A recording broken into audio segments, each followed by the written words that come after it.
Olá pessoas, meu nome é Luciano Ludovico e vamos para mais uma questão de matemática do Enem, que diz o seguinte: considere que uma pessoa decida investir uma determinada quantia e que lhe sejam apresentadas três possibilidades de investimento, com rentabilidades líquidas garantidas pelo período de 1 ano, conforme descritas. Então, só para voltar ali, então ele vai aplicar uma determinada quantia, que aqui eu vou chamar de C, né? E aí tem três possibilidades de rendimento no período de 1 ano. Então, conforme descritas. Investimento A, 3% ao mês, investimento B, 36% ao ano, investimento C, 18% ao semestre. Ele fala que as rentabilidades para esses investimentos incidem sobre o valor do período anterior. Então, isso ele está afirmando que isso é um juro composto. Ou seja, um juro composto é aquilo, sempre quando tu tens uma aplicação em que os juros incidem sobre o teu período anterior.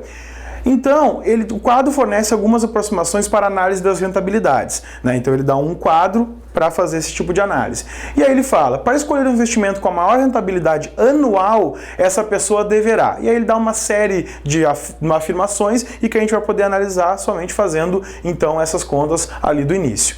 Bom, o que acontece? É um juro composto porque, como eu comentei, ele afirma que é um juro composto no enunciado. Então, quer dizer que o montante ao final de um período de aplicação vai ser o capital inicial vezes 1 mais I, sendo que é a taxa de juros em que é aplicado esse capital elevado no tempo. Só um detalhe importante dessa questão é que essa taxa de juros e o tempo, eles têm que estar sempre na mesma unidade. Então, se a taxa de juros é ao mês, o tempo é ao mês. Se a taxa de juros é ao ano, o tempo é ao ano. E assim por diante. Então, como é que a gente vai processar isso dentro das nossas contas que a gente vai fazer aqui? Bom, o montante devido ao investimento A é de 3%, vai ser calculado nos juros de 3% ao mês. Ou seja, esse juro de 3% ao mês, ele vai corresponder na forma decimal a 0,03. Como é que a gente obtém isso? Bem fácil. A gente pega essa porcentagem, né, esses 3%, a gente divide esse cara por 100, a gente vai ter então ele na forma decimal para poder jogar então dentro da equação. O que a gente fica? Agora a gente precisa pegar o tempo dessa aplicação. Como ele está dizendo que essa taxa é ao mês e ele quer um período de rentabilidade de 1 ano, a gente tem o quê? A gente tem 12 períodos de tempo para essa aplicação A. Então eu vou ter que o capital vai ser isso aqui vezes 1,03, somando o que está aqui dentro, elevado na 12. E agora a gente vê qual a aplicação dessa tabela que ele deu. Porque ele diz o seguinte, esse cara aqui, ele dá as potências ali de 1,03. Então, se a gente tem esse 1,03 elevado na n, sendo esse n 12, o que a gente vai ter? Que o valor de 1,03 elevado na 12 é 1,426. Então, eu tenho que esse cara aqui vai valer 1,426, então eu vou ficar que isso aqui é 1,426 dC. Esse valor que excede o 100%, o 1, vai ser o quê? Vai ser exatamente a nossa rentabilidade. Então eu vou ter que a rentabilidade é 0,426 de C, e aí vem aquele caminho. Se a gente dividiu por 100 para a gente conseguir ter a forma decimal, se a gente multiplicar a forma decimal por 100, a gente vai ter a porcentagem, então seria 42,6% de C. Essa seria a rentabilidade para o investimento A.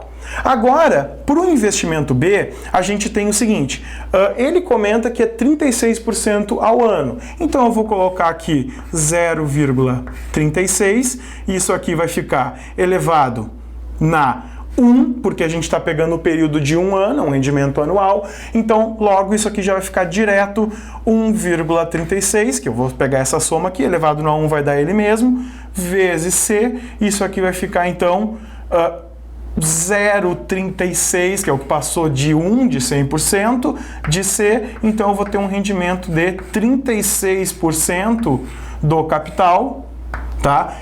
No investimento B. Agora, no investimento C, o que a gente vai analisar é que a gente tem, então, uma taxa de juros de 18%, ou seja, entrando aqui como 0,18. Só que ela é ao semestre. Como a gente está analisando um período de 1 ano, quantos períodos a gente vai ter? Quantos períodos a gente vai ter semestrais? Vão ser 2 períodos. Então, eu vou ter aqui um 2 aqui no nosso tempo. O que acontece? A gente vai ter então isso aqui vai dar 1,18 ao quadrado vezes o capital inicial investido inicialmente. E aí o que a gente vai ter fazendo essa conta, e essa a gente vai ter que fazer ela, a gente vai ter que isso aqui vai dar 1,3924 do capital. E aí a gente agora, pegando então o que excede, né? Ou seja, o que excede, que seria o juro que ele iria receber, é 0,3924 capital, que em porcentagem dá 39,24% do capital. O que a gente analisa aqui no final das contas, pegando todos esses dados que a gente conseguiu através desses cálculos?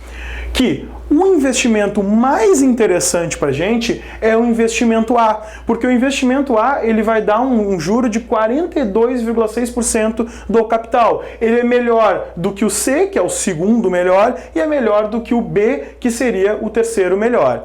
Então, fazendo isso, a gente consegue então chegar naquilo que é dito na alternativa C, ou seja, escolher o investimento A, pois sua rentabilidade anual é maior que as rentabilidades anuais dos investimentos B e C. A 42,6 e a gente vê o B 36 e o C 39. Então, a única alternativa que está correta aqui seria a alternativa C.